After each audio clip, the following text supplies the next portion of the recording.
My name is Caroline Phillips. I'm 38, living in Chicago, and for a long time my life has felt like a quiet loop I never asked for.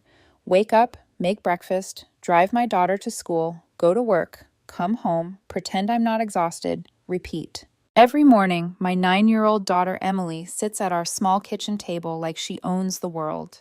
She likes toast with peanut butter and strawberry jam. Always the same, always precise, while I survive on black coffee and the kind of determination you can't buy at any store.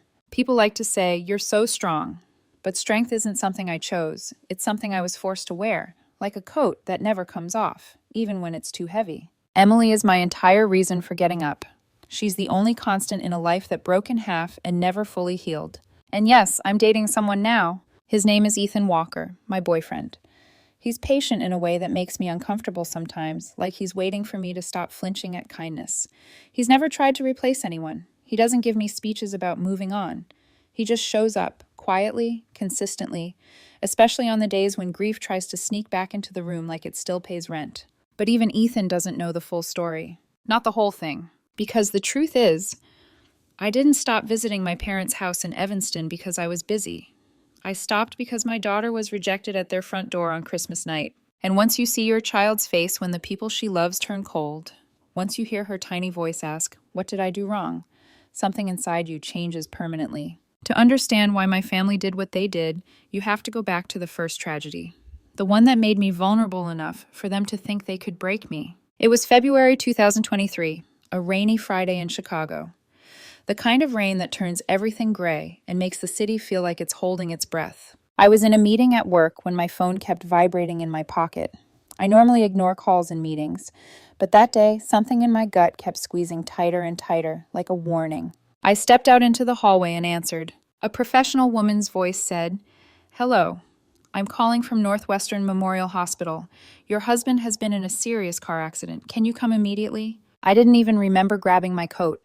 I don't remember telling anyone I was leaving. I just moved, like my body had decided for me. The drive to the hospital felt unreal, like I was watching someone else's nightmare through a windshield smeared with rain. My mind kept trying to bargain with reality. Maybe it's a mistake. Maybe he's hurt, but fine. Maybe he'll be sitting up, annoyed, telling me I'm overreacting. When I arrived, a middle-aged doctor with tired eyes was waiting near the front. He didn't smile. He didn't stall. He guided me into a quieter corner, and his voice lowered, like he was stepping into sacred ground. "Mrs. Phillips," he said gently, "your husband was hit head-on by a drunk driver on Lakeshore Drive. His vehicle crossed the median and rolled. We did everything we could." He didn't have to finish, because something inside me already knew. I remember gripping the wall to keep from collapsing. The hallway lights blurred, my ears filled with a roaring sound, like the world was trying to drown me before I could hear the rest. And then, like a cruel punch from reality, I remembered Emily. Emily was still at school. I called with shaking hands, asked permission to pick her up early. While I drove, I kept wiping my cheeks, forcing myself to breathe because I couldn't show up looking broken. Not yet. Not in front of her. How do you explain death to a 7-year-old? How do you tell a child that the parent she hugged that morning isn't coming home? Emily was waiting in the hallway with her teacher. Her little face lit up when she saw me. "Mom," she said brightly, like it was just another day. And I nearly fell apart right there. Instead, I drove her to a nearby park, one we used to visit as a family. It felt wrong to bring her home first, like the walls would collapse on us. We sat on a familiar stone bench. My hands were cold. My throat was tight. I whispered, "I need to tell you something really sad." She watched me, so serious all of a sudden. "Dad got in a car accident," I said. My voice cracked on the word dad. "He got hurt. Really badly." Emily blinked. Her small face tried to understand. Then she asked in a tiny voice that still haunts me, "Dad won't be coming home tonight, will he?" I couldn't speak. I just nodded. And my child, my brave little girl, didn't scream. She didn't throw a tantrum. She just cried silently, shoulders shaking, tears sliding down her cheeks like her body didn't know how to contain that kind of pain. That was the darkest day of my life. And I can admit this now. Even if it scares people, if I didn't have Emily, I don't know if I would have wanted to stay in this world. Her dependence on me forced me to survive when all I wanted to do was disappear. The funeral was a blur of flowers, condolences, and faces I barely recognized. Emily sat next to me, gripping my hand like she thought I might vanish too. When they lowered this coffin, she leaned close and whispered, "Mom, I don't want to leave Dad here alone." And something inside me cracked so sharply I thought I might physically break in half. My mother stood beside us and squeezed my shoulder. "You'll get through this, Caroline," she said softly. "Time heals everything." But I learned the hard way that time doesn't heal everything. Some wounds just become easier to carry. The months after that were survival. I learned how to braid Emily's hair the way her dad used to. I cooked the meals he made best. I sang the lullabies he sang, even though my voice shook. Night was the worst. Once Emily fell asleep, the apartment became too quiet, like silence itself was accusing me. Some nights I sat on the couch staring at old photos. Some nights I poured a drink just to make the ache blur. And then, 3 months later, an email from the insurance company arrived. The claim was approved. The payout was $520,000, money I would have traded away in a heartbeat if it meant Emily could have her father back. The person who handled the paperwork was my brother, Marcus. He worked in insurance, and years ago, he'd pushed us to get life insurance through his company. Back then, I thought I was helping my brother.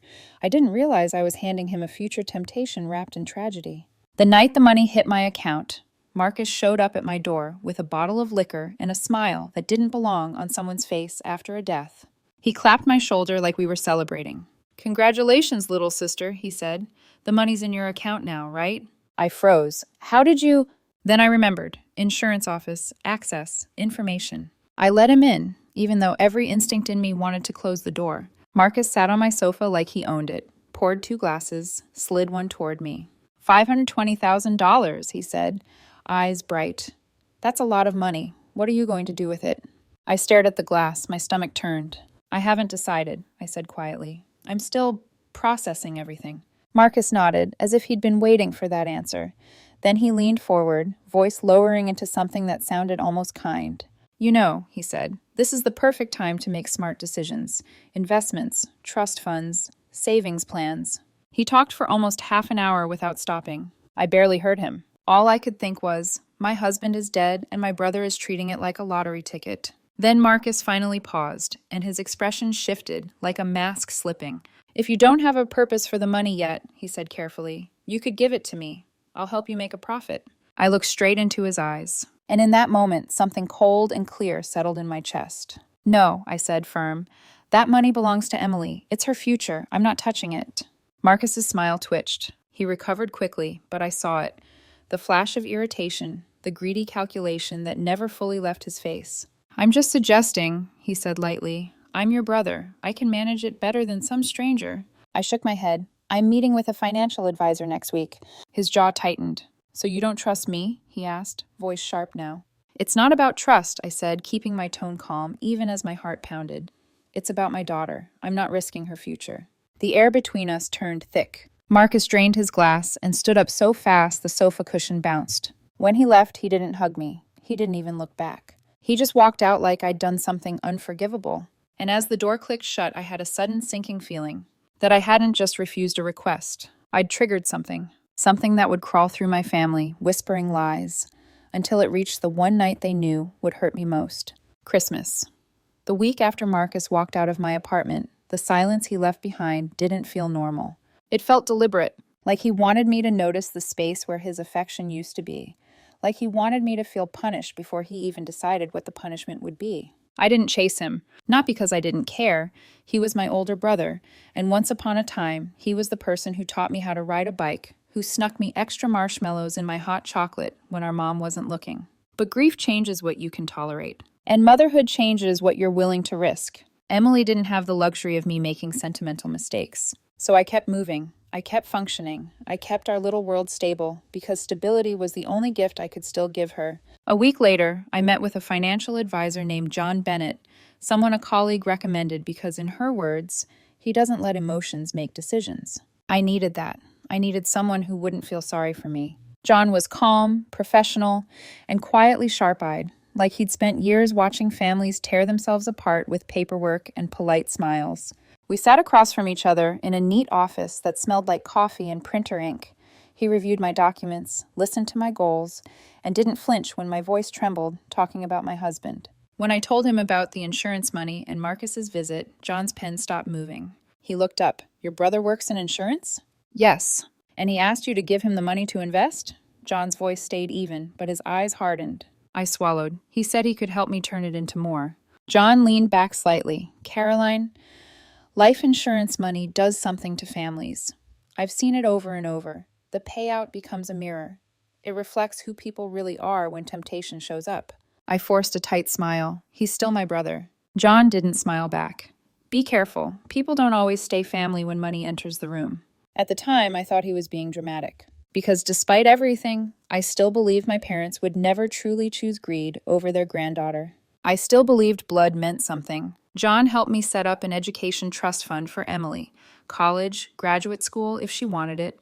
The kind of safety I never had growing up. I put the rest in a separate savings account, an emergency fund for our future. That day when I signed the final documents, I didn't feel rich. I felt responsible, like I was sealing my husband's love into something practical, something that would last beyond grief. When I got home, Emily was sprawled on the living room rug coloring, her tongue poking out in concentration. "What did you do today, Mommy?" she asked, without looking up. I watched her for a long moment. "I made sure you'll be okay," I said softly. She glanced up then, eyes bright and trusting. "I'm already okay. I have you." And just like that, my throat tightened, because she didn't understand how quickly love could turn conditional in our family. But she was going to learn. Soon. After that, Marcus became distant in a way that felt theatrical. He didn't call to check on Emily. He didn't show up for birthdays or school events. When I saw him at family gatherings, he was polite, almost too polite, but cold in his eyes, like he was keeping score. My parents started asking questions. At first, it was casual. "Why haven't you two been coming over as much?" my mother asked one Sunday. "Work's busy," I lied, because I wasn't ready for war. But the pressure didn't stop. My father began saying things like, "Your brother's been stressed lately. Maybe you could be more understanding." Understanding. As if Marcus's greed was something I should soothe. As if my boundaries were the real offense. Then one night in early December, about a week before Christmas, there was a knock at my door. It was late. Emily was asleep, curled around her stuffed rabbit, her hair fanned across the pillow like a halo. The apartment was quiet enough that even the refrigerator hum sounded loud. I opened the door and froze. My parents stood there, and Marcus was with them. All three of them wore the same expression. Tight, urgent, rehearsed. Like they'd practiced this in the car. My stomach dropped. "Can we come in?" my mother asked, voice too soft. I stepped back because I didn't want a scene in the hallway. They filed inside, and immediately I felt like my apartment had shrunk, like the air didn't have enough room for all their expectations. We sat in the living room. My father took the sofa, my mother beside him. Marcus sat forward, elbows on his knees, staring at the floor like he was a broken man. My mother clasped her hands like she was praying. And then my father got straight to it. "Marcus needs help," he said. My pulse ticked louder in my ears. What kind of help? Marcus finally looked up. His eyes were red, either from stress or from forcing tears. With Marcus, it was always hard to tell. My mother leaned forward and took my hand. "Sweetheart," she whispered, "your brother's in trouble. Real trouble." My hand felt trapped in hers. I pulled it back gently. What happened? My father exhaled sharply, like he was impatient with my questions. "He has debt," he said. "How much?" I asked, already knowing the answer would make me sick. Marcus swallowed. My mother's eyes filled with tears, but it looked performative. My father said it anyway, like dropping a stone into a glass. $350,000. For a second, I couldn't breathe. The number hovered in the room like smoke. 350,000. Not a mistake, not a small loan, not an emergency. A catastrophe. And I knew exactly where it came from. The casinos. The gambling. The addiction Marcus had been promising to quit since college. My voice came out low. He gambled again. Marcus flinched, but he didn't deny it. My mother rushed in, defensive. "Caroline, don't say it like that. He got in over his head." "In over his head?" I repeated, disbelief rising like a heat wave. "Mom, that's not in over his head. That's drowning." My father's eyes sharpened. "Watch your tone." I stared at him. My tone? My mother reached for my hand again, but I kept it in my lap this time. "Please," she pleaded, voice trembling. "They're threatening him. Creditors. Dangerous people. If he doesn't pay, he could get hurt." Marcus finally spoke, voice rough. "I swear, Caroline, I didn't mean for it to get this bad." I heard the words, but I couldn't feel sympathy the way they expected me to. Because I'd heard versions of this story before. I didn't mean it. It won't happen again. Just this once. Help me and I'll change. I looked at Marcus and saw not a desperate brother, but a man who had learned exactly how to look desperate. My father leaned forward, voice heavy with authority. You have the money, he said. You have the insurance payout. You can solve this. My chest tightened instantly. Don't, I warned quietly. But my mother pressed on, eyes shining with tears. It's family, she whispered. Your brother, your blood. We're supposed to help each other. I felt my hands curl into fists. That money belongs to Emily, I said. It's not mine to give away. My father scoffed like I'd said something childish. She's 9, he snapped. She won't need college for years. This is urgent. The way he said it, she's 9, like my daughter was a detail, a minor inconvenience, not a child whose future had already lost one parent. My voice hardened. Emily lost her father. That money is part of what he left her. I will not use it to pay off Marcus's gambling debt. My mother's face twisted like she couldn't believe I was being so cruel. So you'd rather let your brother get hurt? She cried. My father nodded, as if her words were a verdict. You're selfish, he said, after everything we've done for you. I stared at him, stunned. After everything you've done for me, I repeated, I'm raising a child alone. I'm working. I'm grieving. And the only thing you can think about is how I won't hand over my daughter's future because Marcus can't stop gambling? Marcus's face shifted, his misery turning into something darker. Caroline, he said, voice low, if you do this, you're turning your back on me. I'm not turning my back on you, I said, shaking. I'm refusing to be your casino.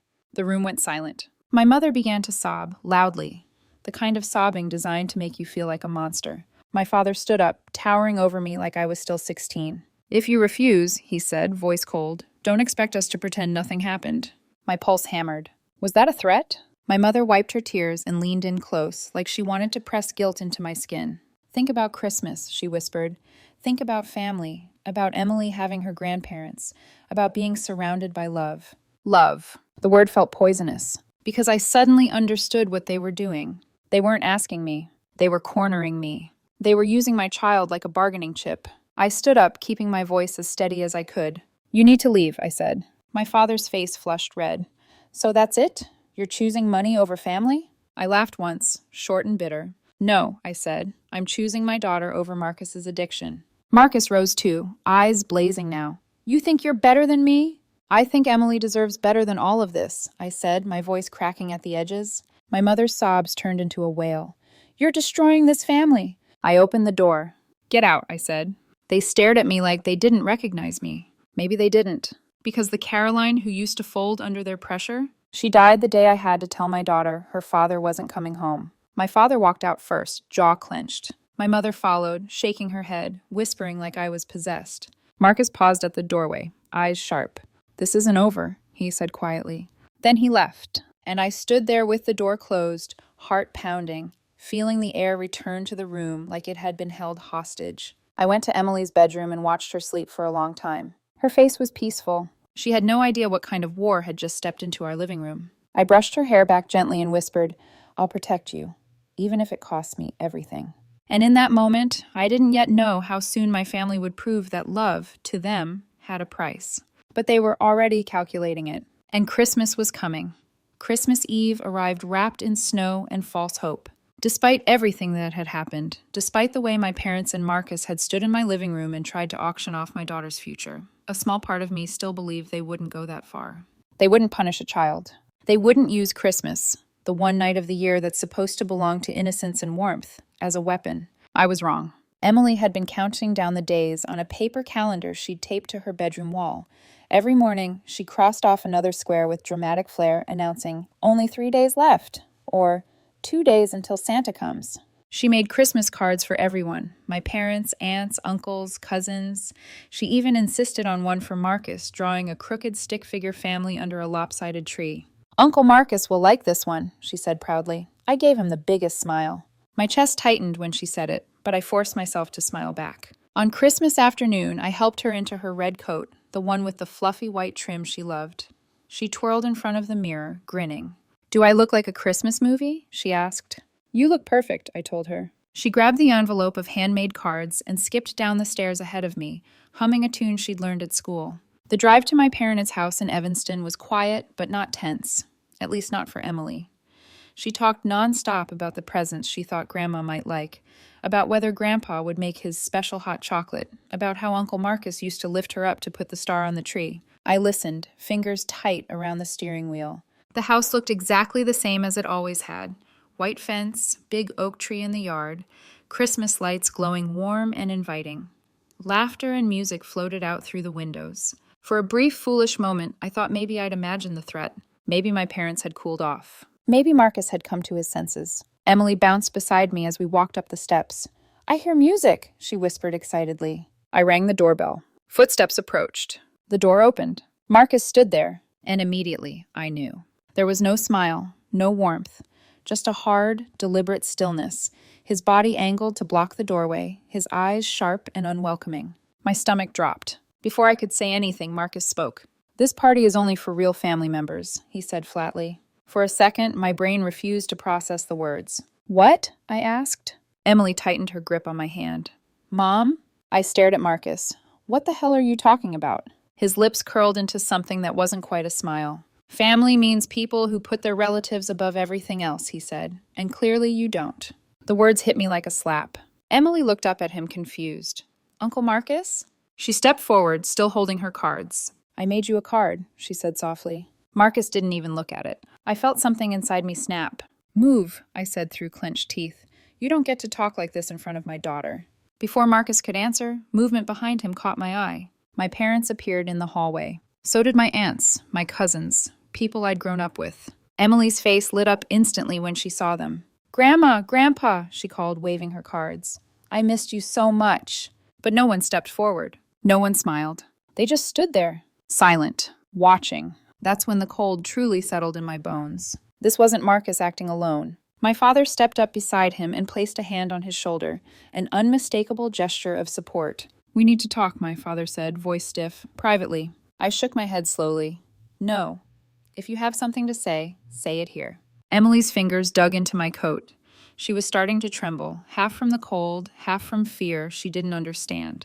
Other relatives gathered behind Marcus instead of stepping aside. My cousin Ryan, who used to spend summers at our house, spoke up first. "Marcus helped you get that insurance money," he said loudly. "And you couldn't even help him when he needed you. That's cold, Caroline." I stared at him, stunned. My Aunt Linda crossed her arms. "Family comes first," she said sharply. "Everyone knows that." Even my Aunt Sarah, the one who used to defend me when I was little, looked at me with disappointment. "I expected better from you," she said. Emily's breath hitched. She tugged on my sleeve, tears filling her eyes. "Mom, what did we do wrong?" That question tore straight through me. I knelt in front of her, ignoring the crowd. "Sweetheart," I whispered, wiping her cheeks. "Sometimes adults have problems that kids can't understand. Today just isn't a good day to visit Grandma and Grandpa, okay?" She nodded, trying to be brave, but her lips trembled. When I stood up, my mother finally moved. She stepped forward, eyes wet, voice shaking. "Caroline," she said, "why are you like this? Your brother needs you, and you turned your back on him." I looked at her, the woman who taught me to share, to protect the weak, to stand up for family. I barely recognized her. "I didn't turn my back on him," I said quietly. "I protected my daughter." My father stepped closer, his face hard, his voice stripped of warmth. "You refuse to help your family," he said. "This is the price you pay for that refusal." And in that moment, something irreversible happened. The man standing in front of me wasn't my father anymore. He was just someone who had chosen greed over his granddaughter. I didn't argue. I didn't beg. I simply took Emily's hand and turned away. As we walked back to the car, I could feel their eyes on us, not regretful, not ashamed. Angry, like we were the ones who'd betrayed them. Emily was silent as I buckled her in. Only after I started the engine did she speak, her voice barely louder than a whisper. "Mom, don't Grandma and Grandpa love me anymore?" My hands shook on the steering wheel. I looked at her in the mirror, my heart breaking all over again. "Emily," I said gently, "sometimes adults make very bad choices, but none of this is your fault, and I promise you something. I will never let you feel unloved. Ever." She nodded, trusting me completely. As I drove away, the house disappeared in the rearview mirror, bright with Christmas lights, hollow of meaning. That was the last time I ever brought my daughter to that house. And I didn't yet know it, but that night was only the beginning. Because the lies they told to justify their cruelty, those were already spreading. And soon, the truth would have to burn everything down.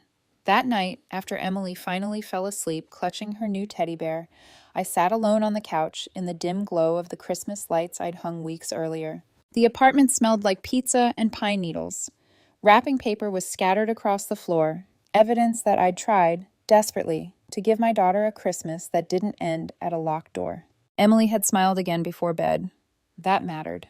But my hands wouldn't stop shaking, because I knew what had happened at my parents' house wasn't just cruelty, it was strategy. They hadn't just rejected us. They'd already rewritten the story. I needed to know exactly how. So the next morning, while Emily slept in late, exhausted from crying herself to sleep, I made a call. I called Mateo. Mateo was my cousin, the kind of person who never raised his voice, never chose sides blindly, never enjoyed drama.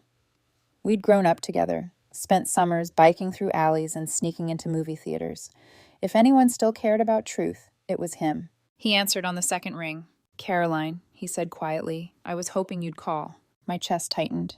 "You were at the party." "Yes," he said, "and I'm so sorry. I didn't know what Marcus was planning." I closed my eyes. What did they tell everyone? There was a pause, then Mateo sighed. "Marcus said he'd been in a car accident," he said. "He told them he needed $2,000 for repairs. He said you refused, even though you had over $500,000 from your husband's insurance." 2,000. I let out a sharp, humorless laugh that sounded nothing like me. "So he turned $350,000 in gambling debt into a scratch bumper," I said. Mateo went quiet. "Caroline, is that not true?" I told him everything. About the late-night visit, about the number, about the threats, about my parents backing Marcus without hesitation. By the time I finished, Mateo was breathing hard. "He lied to all of us," Mateo said, anger breaking through his calm, "and he used Emily to punish you." "Yes," I said, "and now everyone thinks I'm heartless." Mateo didn't hesitate. "We can fix this." I frowned. "How?" "By making him admit the truth," Mateo said, "in front of witnesses." I stared at the wall, heart pounding. "He'll never confess." Mateo was quiet for a moment, then he said, "Not if he thinks he's winning, but if he thinks you're about to give in." Something cold and sharp slid into place inside me. Mateo explained the plan. I didn't interrupt, because every word felt right. That afternoon, I called my parents. I told them I wanted to talk, that maybe I'd reconsidered. They arrived within hours. Marcus came too. Hope lit their faces when I opened the door. Before they arrived, I'd made sure Emily was at a neighbor's house, safe, distracted, protected from what was about to happen. We sat in the living room. I turned my phone face down on the table. The recording app was already running. My father spoke first, like he'd rehearsed it. "The family is very disappointed in you," he said. "People are talking." My mother leaned in. "But we can fix that," she said gently. "If you help Marcus, we'll explain everything. We'll tell everyone it was a misunderstanding." Marcus nodded, eyes downcast, playing his role perfectly. "How much do you need?" I asked quietly. Marcus looked up. My father answered for him. $350,000. There it was. Clear, unmistakable. I asked questions calmly, slowly. "Why so much?" "To pay off gambling debts." "What happens if you don't?" "Creditors. Threats." "And this is what you want from me?" "Yes." I let them talk. I let them pressure me. I let them expose themselves. When I finally said no, again, the explosion came exactly as Mateo predicted. My father yelled. My mother cried. Marcus's pleading turned to rage. They called me selfish, a traitor, a bad daughter, a terrible sister. Not once did they mention Emily. Not once did they apologize for Christmas night. When they finally stormed out, Marcus slammed the door so hard the frame rattled. I stood there shaking. Then I picked up my phone. The recording was perfect. I sent it to Mateo. Less than an hour later, he posted it in the family group chat, along with one simple message. "This is the truth, not $2,000, $350,000. And this is why Caroline and Emily were turned away on Christmas." My phone exploded. Calls, messages, voicemails. I didn't answer a single one. I watched from a distance as the fallout spread. Relatives apologized. Others went silent. Marcus called me names I didn't recognize him using. My parents accused me of betrayal, of embarrassing them. They threatened legal action for recording them. I smiled grimly, because Mateo had already checked the law. One-party consent. Legal. Marcus's wife, Megan, heard the recording. That was the beginning of the end. Within weeks, she filed for divorce. Marcus sold the house. He lost custody. His lies finally caught up with him. And for the first time since my husband died, I slept through the night. Not because I felt victorious, but because the truth was finally louder than the lies. The silence that followed the fallout wasn't peaceful. It was heavy. The kind that presses against your chest and reminds you that even when the truth wins, it still leaves scars. For weeks after Mateo released the recording, my parents didn't call to apologize. They didn't ask about Emily. They didn't even pretend to care how deeply they'd hurt a child. Instead, their messages, when they came, were full of anger and accusation. They said I had humiliated them. They said I had torn the family apart. They said I was cruel for recording them. Not once did they say we were wrong. Marcus was worse. His texts came in waves: rage, insults, threats, then self-pity. He blamed me for Megan leaving, for losing his house, for not being able to see his kids freely. As if I'd dragged him into a casino, as if I'd forced him to lie. I blocked his number. Then, for the first time since Christmas night, I did something I never imagined I'd have to do. I contacted Child Protective Services. I told them everything. About the Christmas rejection, about the manipulation, about the pressure, about using Emily as leverage. The caseworker listened quietly, asked careful questions, took notes. And when the investigation concluded, CPS agreed with me. A restraining order was issued. My parents and Marcus were legally prohibited from contacting Emily or coming near her without my permission. Signing those papers felt surreal. This wasn't what I wanted. This wasn't the future I imagined for my daughter, one where grandparents became legal threats instead of safe places.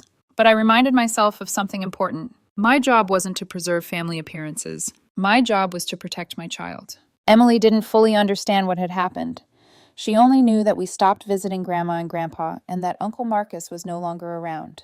She asked questions at first. Did I do something bad? Are they mad at me? Every time, I knelt in front of her and answered the same way. No, none of this is because of you. Ever. Slowly, life found a new rhythm. Emily adjusted. School, friends, birthday parties, movie nights on the couch.